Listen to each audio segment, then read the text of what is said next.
حمد و ثنا، درود و سلام اور توبہ و استغفار۔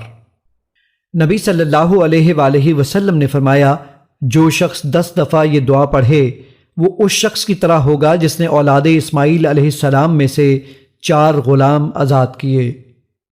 لا الہ الا اللہ وحدہ لا شریک لہ لہ الملک ولہ الحمد وہو علی کل شیء قدیر۔